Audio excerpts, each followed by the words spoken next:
You are risking your admission if you're making any of the mistakes mentioned in this video, and I know you don't want that. So stay tuned, because in this video you will learn about the mistakes you need not to make so you can stay on the right track, because the goal now is to gain admission, and any of these little mistakes you make will put you off guard totally. So you have to do the right thing and know about these mistakes so you can totally avoid them. Stay to the end for a bonus tip, and share this video to someone you know might find it helpful, and let's get into those things you need not to do so you can stay on the right track. It's not over yet, so you need not to be relaxing so early, because it hasn't finished yet. You still have a lot of work to do. You just took the JAMB examination, and a post-UTME is remaining, or for some other persons you have some screening exercises to perform, so you don't have to relax too quickly. Keep your fire burning, because if you relax too much, you can quench that fire, and you just become so loose and unproductive. I'm sure you've heard stories of persons that scored 300 and above in the JAMB examinations and they still did not get admission. Because of this kind of mistakes, they relax too quickly, because they feel so comfortable.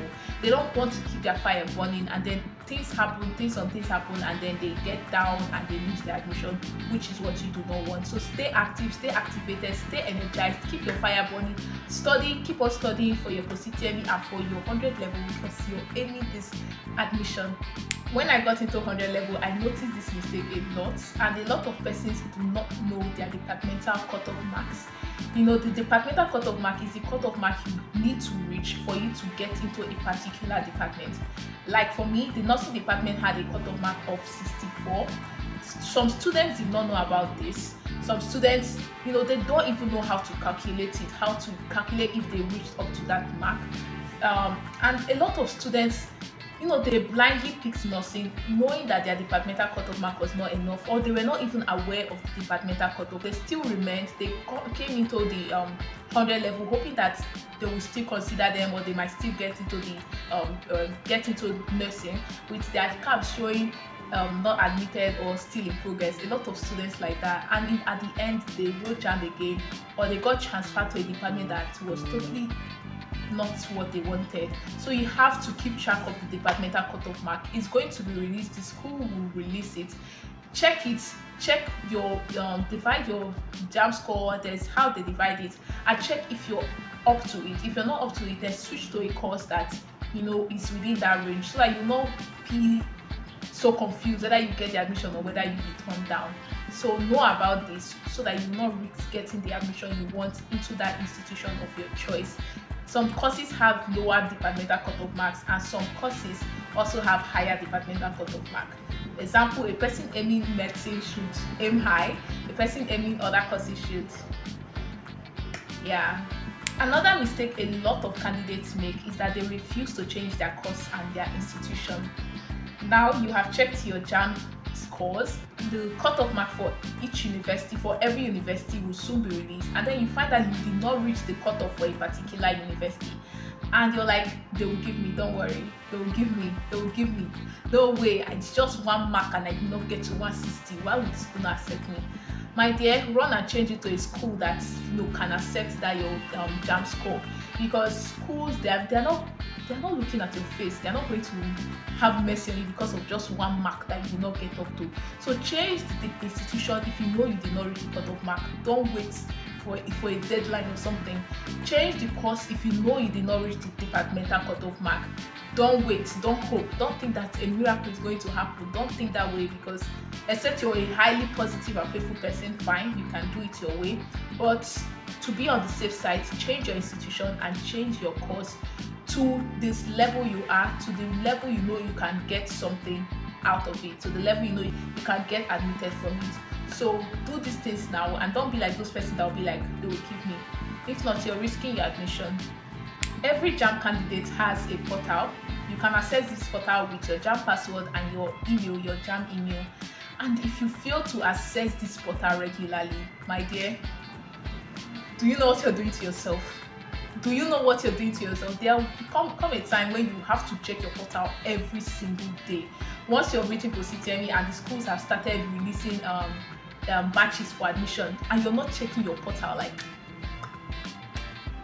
especially if you have delayed admission and maybe you just lost hope, you stop checking your portal, your admission comes, you did not, maybe you were transferred, you have a transfer admission, you did not check it on time, and then you lose the admission. God, oh, that's something you definitely do not want.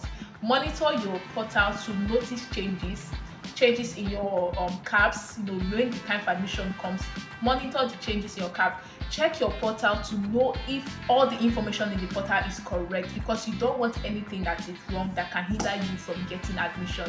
So do not be among those persons that do not care about their portals. Your portal should be your friend now, should be your close friend now. Keep it beside you, keep it by your side, always monitor it for slight changes.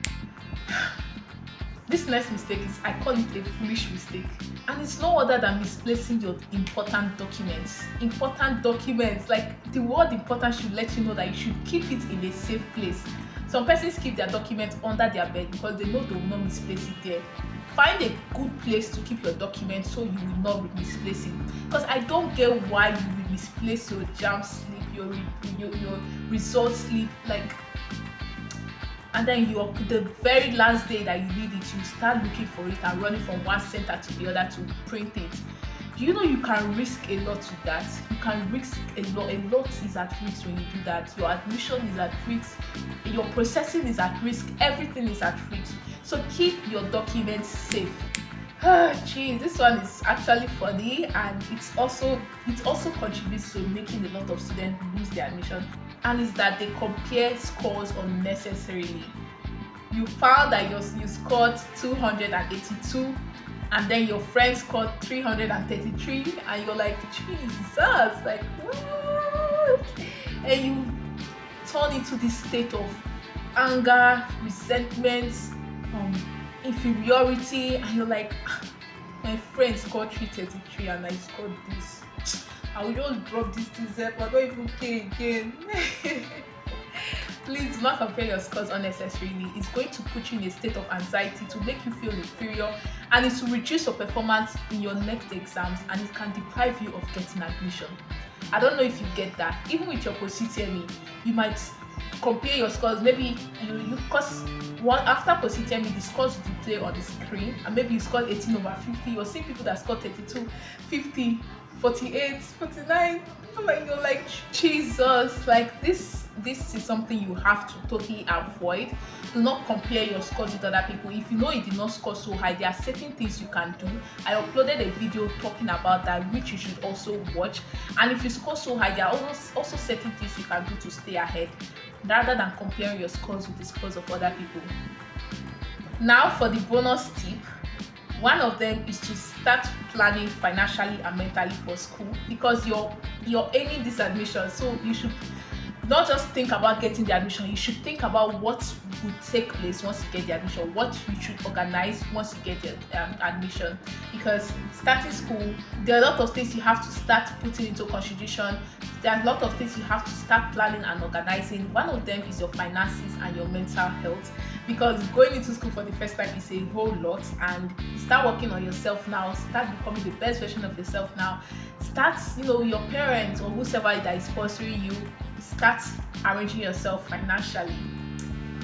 Another thing you should also start looking out for is accommodation. Where are you going to stay once you get admission? Start putting all those things into consideration now, because the year is almost coming to an end, and admissions school for the next session should begin probably around November, December.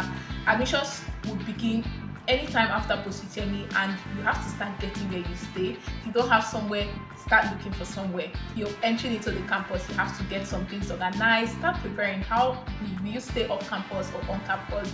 All these things you should start putting into consideration as a student aiming admission into the university. We've come to the end of this video. If you made it to this point, please comment down below what mistake you think is the most common. Comment it down below. Like this video, share it to a friend, your brother or sister that took the exams, someone that you know will find this video helpful.